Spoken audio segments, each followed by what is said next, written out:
Okay, Eileen. Let's see here, Eileen. Oh, I'm still recording. I thought I had paused the recording by mistake. I didn't, so we're all good.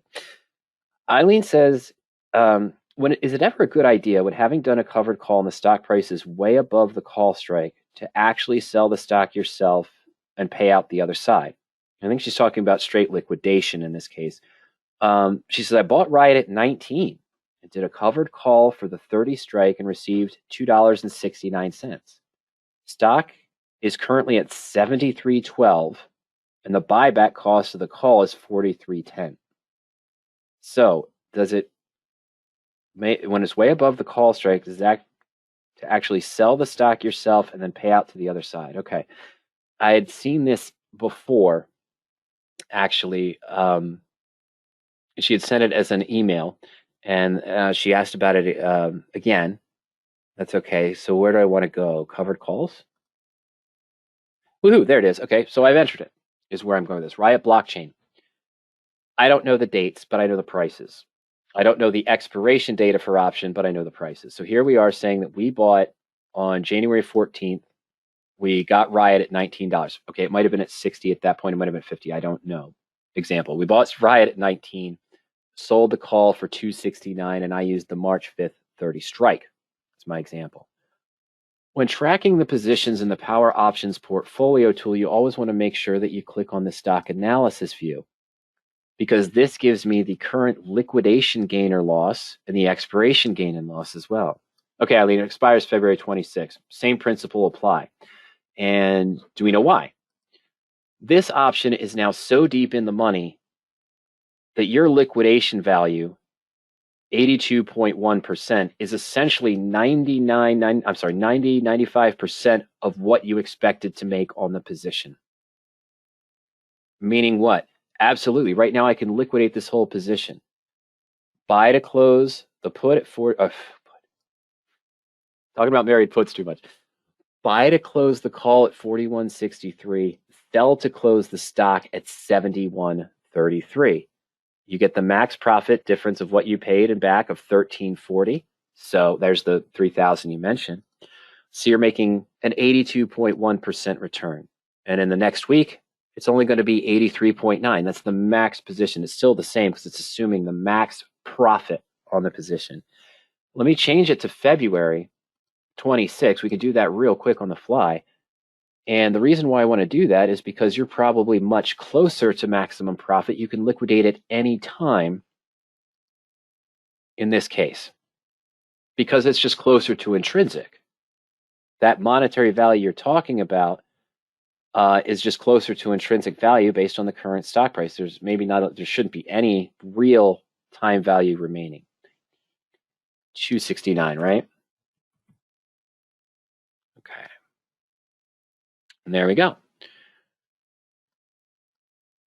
Okay, so at midpoint, actually, it's giving you a weird midpoint where you can make more now if you get midpoint than the expected profit at expiration, which is hard to believe, but if there's a wide bid-ask spread, that could cause it.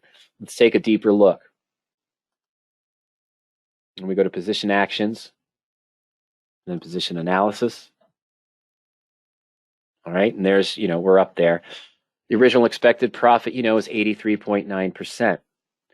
Right now, the liquidation does show a profit of 30.88, so you'd make 14.57 or an 89.3% return at midpoint. And essentially here, so I don't think you'd get a midpoint. I don't think the market maker is going to let you close this. Essentially, it's saying we're able to close this for less than intrinsic, which he's not going to allow. Essentially, you're right at max profit. So there's nothing wrong with the operation. And I'm pretty sure this was what you were asking. There's nothing wrong with the operation to sell the stock to self, and you said pay out the other side, which I mean is to buy to close the call.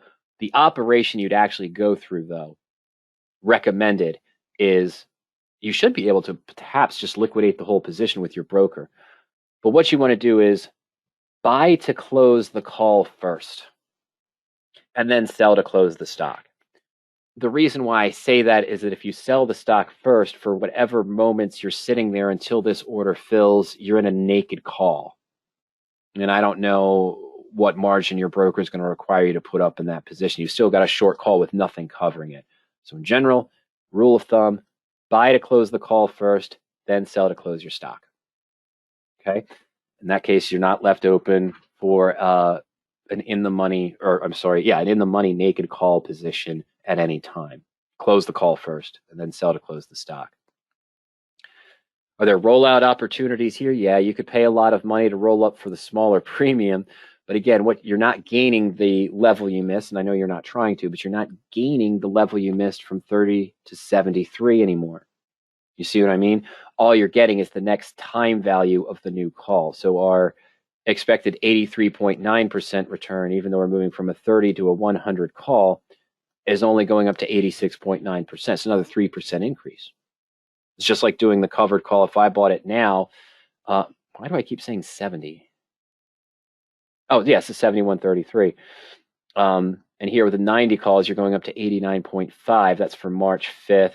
Oh, I'm sorry. That's why, because these are February 26th. I'd be going up to March 5th. Yeah, so I go up to the 95 call and I can get a 95.3, but it's going to be done at a debit. So I'm losing that downside protection value. But at the same time, I'm increasing by about 6% by rolling up the call, because that intrinsic value, that $43, that's not quite full, $41.33 from my existing 30 strike to here, I have to buy back. It's going to cost me. Oh, yeah, you can see it there. Sorry, Eileen, bounced around a little bit. The midpoint's at 40.45. You're not going to get that. Why do I say that? Well, the bid-ask spread is still wide with this stock because I guess with the inherent implied volatility. The stock's at 71.33. You have the 30 call. So you are 41.33 intrinsic value. The market maker is going to make you pay at least 41.33. You're not getting 40.45. He's not going to let you buy it back for less than intrinsic. There's no way. This might actually be running you $44 depending on how big the bid-ask spread is. Let's take a look at that. Go back to the portfolio. We'll view again the option research tool just for giggles. We can take a look at the opposite of what we talked about with Bernie and see how rare. That's not overvalued at all. There's nothing. It's errant data, I guess. Okay, so the ask price is $41.90, 50 cents, 56 cents, 57 cents above intrinsic. If you placed an order to buy to close this, he's going to be forcing you to the $41.90. It's as simple as that. He wants the market makers want to get $41.90. They got $41.50 for it at some point, 17 cents above intrinsic, but not $40.45. Oh, right at the close, 3:59 p.m. Okay, so liquidation value, you've made 90% essentially of what you expected to make on the position. You can close out at any time. Follow the procedure, buy to close the call first, sell to close the stock. You're still getting near the maximum profit for the covered call trade, Eileen, in that case.